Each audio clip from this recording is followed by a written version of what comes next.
Oke baik, bismillahirrahmanirrahim. Assalamualaikum warahmatullahi wabarakatuh. Assalatu wassalamu ala sayyidina Muhammadin wa ala alihi washabihi azmain, amma ba'du. Dengan ucapan alhamdulillah, puji syukur kepada Allah Subhanahu wa taala, salawat serta salam semoga tercurah limpahkan kepada Nabi kita, Nabi yang pembawa risalah yang tidak pernah salah, Habibana wa syafi'ana wa maulana Muhammadan sallallahu alaihi wasallam. Tidak lupa kepada keluarganya, sahabatnya, dan kita selaku umatnya yang mudah-mudahan kita termasuk golongan yang mendapat syafaatnya di yaumil akhir nanti. Amin amin ya rabbal alamin. Yang saya hormati dosen pengampu mata kuliah etika bisnis, yaitu Ibu Permi Putri Soera Atmajaya, dan tidak lupa kepada teman-teman yang saya banggakan dan yang saya cintai. Di sini saya izin memperkenalkan diri. Di sini nama saya Mulhad. Di sini saya sebagai moderator yang akan memandu jalannya acara. Saya akan memperkenalkan teman-teman saya atau rekan-rekan saya yang beranggotakan 8 orang. Yang pertama, Ica Teresa sekaligus pembaca pemateri yang ke-1, dan yang kedua Yulia Adiningsih sebagai pembaca pemateri yang ketiga, dan yang ketiga adalah Amal Oktaviani sebagai pembaca pemateri yang ketiga, dan yang keempat adalah Siti Saudah sebagai pembaca pemateri yang keempat, dan yang kelima adalah Nasiroh sebagai pembaca materi yang kelima, dan yang keenam adalah Purnama Ramdayani sebagai membaca pemateri yang ke-6, dan ada yang ke-7 Ali Nurdiansah sebagai pembaca pemateri yang ke-7, dan yang ke-8 saya sendiri sebagai pembaca pemateri yang ke-8.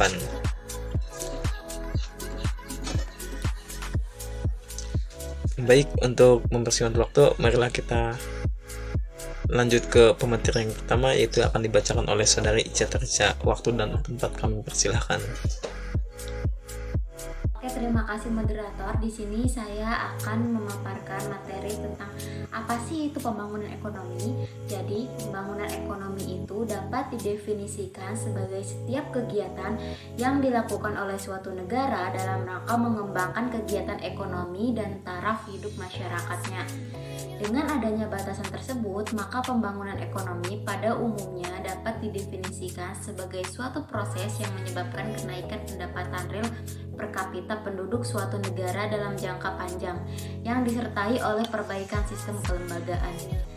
Dari definisi di atas dapat ditarik kesimpulan bahwa pembangunan ekonomi mempunyai unsur-unsur pokok dan sifat sebagai berikut, yaitu yang pertama, suatu proses yang berarti perubahan yang terjadi secara kontinu. Yang kedua, usaha untuk meningkatkan pendapatan per kapita. Yang ketiga, peningkatan pendapatan per kapita harus terus berlangsung dalam jangka panjang.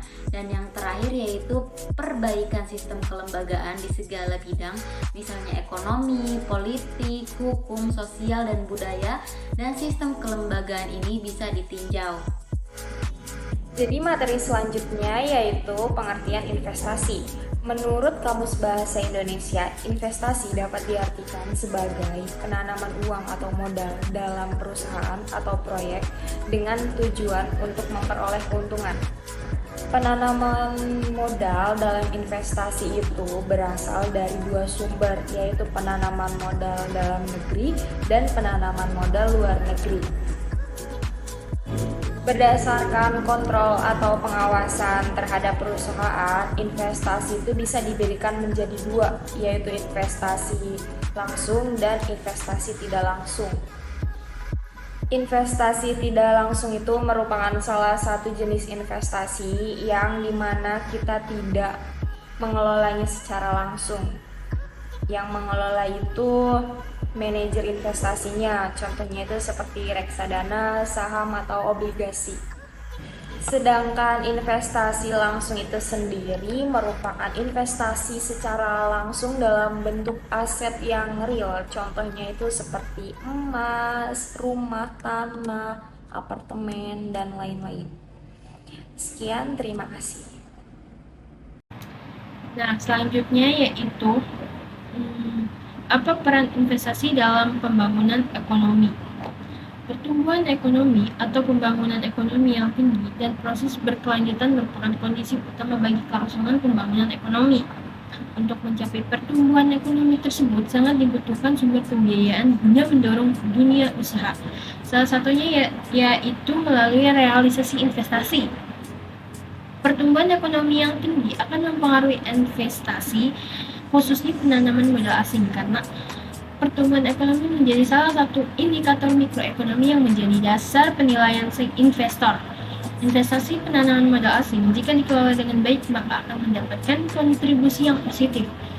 Pesatnya aliran modal merupakan kesempatan baik guna memperoleh pembiayaan pembangunan ekonomi yang berkelanjutan.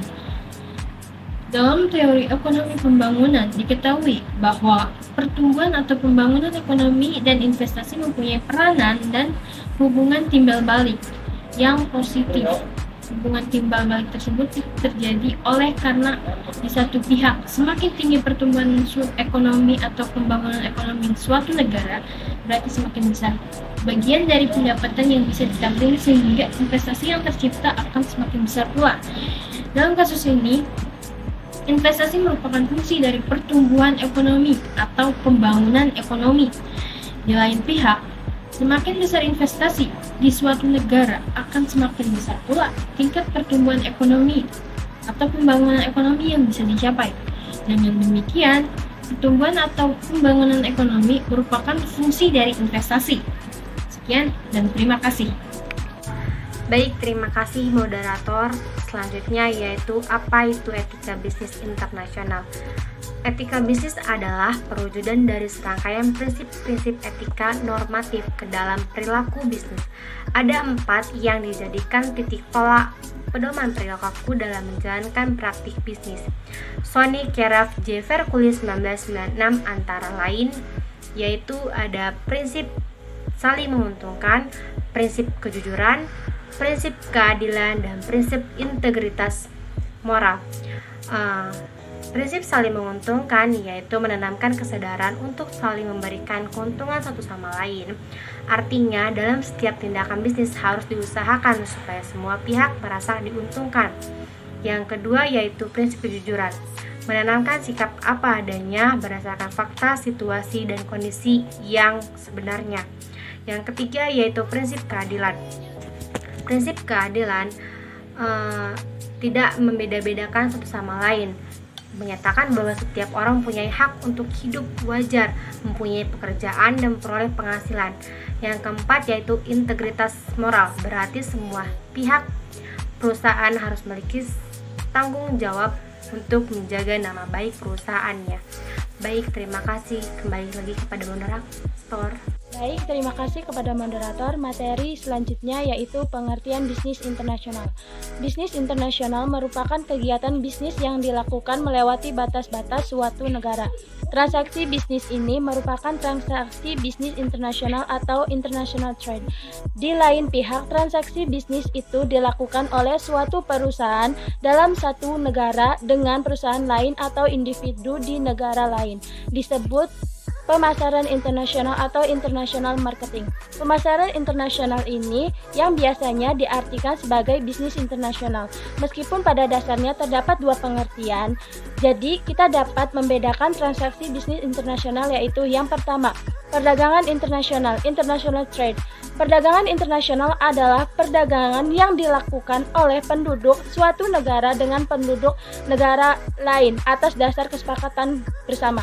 Dan yang kedua, pemasaran internasional atau international marketing disebut sebagai bisnis internasional, merupakan keadaan di mana perusahaan dapat terlibat dalam satu transaksi bisnis dengan negara lain, perusahaan lain, ataupun masyarakat umum di luar negeri.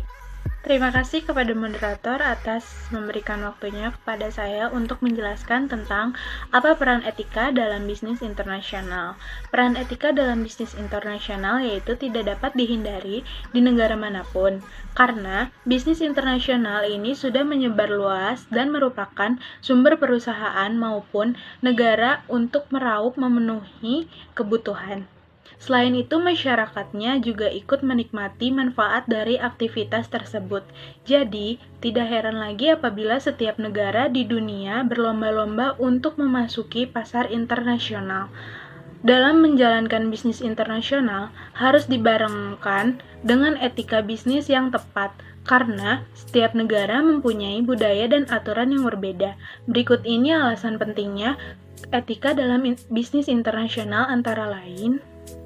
Yang pertama, untuk menghindari konflik dari karyawan maupun rekan bisnis yang berbeda budaya. Yang kedua, meminimalisir resiko terjadinya kecurangan yang mungkin dilakukan oleh perusahaan asing. Yang ketiga, menghindari eksploitasi yang berlebihan dari pihak perusahaan. Dan yang terakhir, melindungi aturan atau norma-norma yang telah disepakati bersama dari kedua belah pihak. Terima kasih, saya kembalikan kepada moderator. Terima kasih kepada moderator. Di sini saya akan membacakan studi kasus investasi pertambangan mineral logam Provinsi Papua. Provinsi Papua dahulu dikenal dengan nama Irian Barat sejak tahun 1969 hingga 1973. Namanya kemudian diganti menjadi Irian Jaya oleh Presiden Soeharto pada saat meresmikan tambang tembaga dan emas PT Freeport Indonesia. Nama ini tetap digunakan secara resmi hingga tahun 2002. Nama provinsi ini diganti menjadi Papua sesuai Undang-Undang Nomor 21 Tahun 2001 Otonomi Khusus Papua. Pada tahun 2004, Papua dibagi menjadi dua provinsi oleh pemerintah Indonesia. Bagian timur tetap memakai nama Papua, sedangkan bagian barat menjadi Irian Jaya Barat, yang sekarang menjadi Provinsi Papua Barat. Sehubungan dengan potensi sumber daya alam, Provinsi Papua merupakan provinsi yang memiliki sumber daya alam dan investasi yang besar, terutama di sektor pertambangan. Aktivitas pertambangan logam tersebut di Papua dimulai sejak tahun 1967 hingga saat ini. Telah berlangsung selama 52 tahun dengan PT Freeport Indonesia sebagai perusahaan pertambangan terbesar dan pertama di Provinsi Papua. Pengusahaan sumber daya mineral di Provinsi Papua membawa dampak terhadap pertumbuhan ekonomi daerah. Menurut statistik Produk Domestik Regional Bruto atau PDRB tahun 2017, PDRB Provinsi Papua dari sektor pertambangan berjumlah sebesar 62,17 triliun rupiah yang bernilai lebih tinggi dibandingkan sektor pertanian, kehutanan, dan perikanan yang hanya bernilai 16,7 triliun rupiah. Penerimaan daerah dari sektor pertambangan menyumbang rata-rata sebesar 44% kepada PDRB Provinsi Papua selama 8 tahun terakhir. Oleh sebab itu, sektor pertambangan dinilai memiliki peran yang besar dalam perkembangan ekonomi di provinsi tersebut. Pada model dampak investasi terhadap PDRB total Provinsi Papua, dapat evaluasi kontribusi faktor pembentukan variabel PDRB total Provinsi Papua adalah 28,19% oleh PDRB sektor pertanian, 27,93%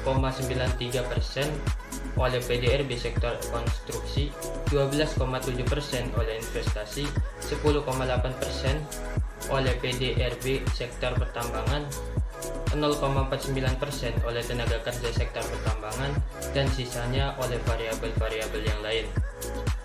Selanjutnya, pada dampak investasi terhadap PDRB sektoral diperoleh hasil kontribusi faktor pembentukan PDRB sektor pertambangan adalah 24,16% oleh PDRB sektor pertanian, 13,78% oleh sektor konstruksi, 11,57% oleh investasi, 1,77% oleh tenaga kerja sektor pertambangan, dan sisanya oleh variabel-variabel yang lain. Kontribusi faktor pembentuk PDRB sektor pertanian adalah 14,60% oleh PDRB sektor pertambangan, 2,47% oleh investasi, 2,2% oleh tenaga kerja sektor pertambangan, dan sisanya oleh variabel-variabel yang lain. Kontribusi faktor pembentuk PDRB sektor konstruksi adalah 35,24% oleh PDRB sektor pertanian, 5,67% oleh investasi, 2,74% oleh tenaga kerja sektor pertambangan, 2,10% oleh PDRB sektor pertambangan, dan sisanya oleh variabel-variabel yang lain. Hasil analisis menunjukkan investasi di Provinsi Papua membawa dampak positif terhadap PDRB total, PDRB sektor pertambangan, dan PDRB sektor pertanian. Namun tidak demikian halnya dengan PDRB sektor konstruksi di mana investasi memberikan dampak negatif terhadap perubahan PDRB di sektor konstruksi. Cukup sekian, saya serahkan kepada moderator. Terima kasih kepada moderator. Yang selanjutnya yaitu sektor pertambangan menerima dampak positif dengan keberadaan investasi, di mana peningkatan investasi akan meningkatkan PDRB sektor pertambangan. Namun di lain sisi, peningkatan PDRB sektor pertambangan tidak serta berdampak positif terhadap sektor yang lain. Hanya PDRB sektor pertanian yang menerima dampak positif dengan peningkatan PDRB sektor pertambangan. Sementara itu, dalam hal ini, tambah investasi yaitu tenaga kerja, peningkatan PDRB sektor pertambangan diindikasi memberikan dampak positif terhadap tenaga kerja sektor pertambangan. Meskipun demikian, keberadaan tenaga kerja sektor pertambangan tidak serta-merta memberikan dampak positif terhadap PDRB sektor ekonomi yang lain. Hanya PDRB total Provinsi Papua dan PDRB sektor pertambangan saja yang berdampak positif dengan peningkatan tenaga kerja sektor pertambangan. Sektor ekonomi lain seperti sektor pertanian dan konstruksi justru mendapat dampak negatif yang ditunjukkan oleh respon negatif dari masing-masing PDRB. Terhadap shock yang diberikan oleh tenaga kerja di sektor pertambangan, hasil analisis IDV dan VD mengidentifikasi investasi yang sebagian besar ditunjukkan kepada sektor pertambangan hanya memberikan dampak langsung kepada komponen atau variabel yang terkait langsung dengan kegiatan pertambangan, yaitu PDRB total Provinsi Papua, PDRB sektor pertambangan dan tenaga kerja sektor pertambangan. Namun tidak demikian dengan kegiatan sektor pertambangan dan tenaga kerja sektor pertambangan. Kedua variabel tersebut tidak memberikan dampak positif terhadap variabel-variabel kegiatan ekonomi sektor yang lain.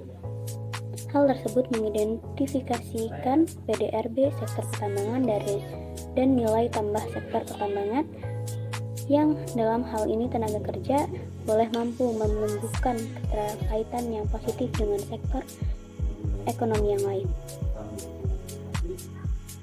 Seperti tabel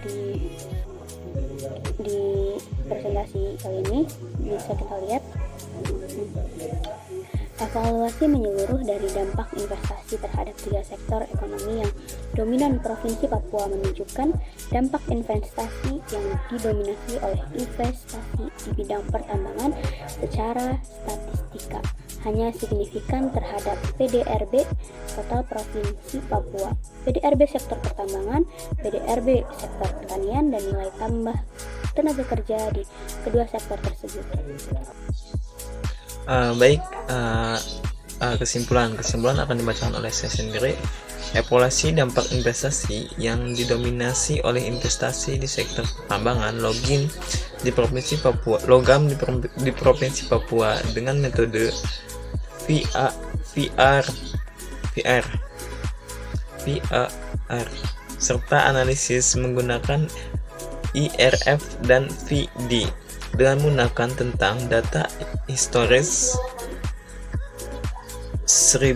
pada tahun 1980 sampai 2017 memberikan hasil sebagai berikut. Yang pertama, investasi sektor pertambangan logam memberikan dampak yang positif terhadap PDRB total Provinsi Papua, PDRB sektor pertambangan dan pertanian, serta nilai tambah dalam hal tenaga kerja di sektor pertambangan. Dan yang kedua, respon negatif dan investasi sektor pertambangan logam diberikan oleh PDRB sektor konstruksi karena peningkatan investasi, dan PDRB sektor konstruksi karena peningkatan investasi dan PDRB sektor pertimbangan. Dan yang ketiga, sektor konstruksi diindikasi hanya memberikan dampak keterkaitan yang rendah.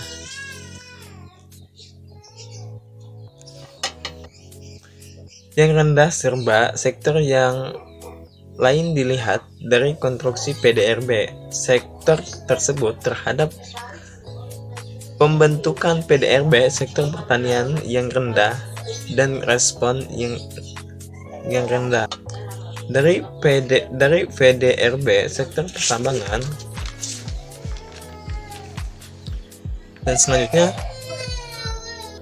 Dan selanjutnya yaitu keempat, pembangunan berkelanjutan berbasiskan sektor pertambangan akan dapat dicapai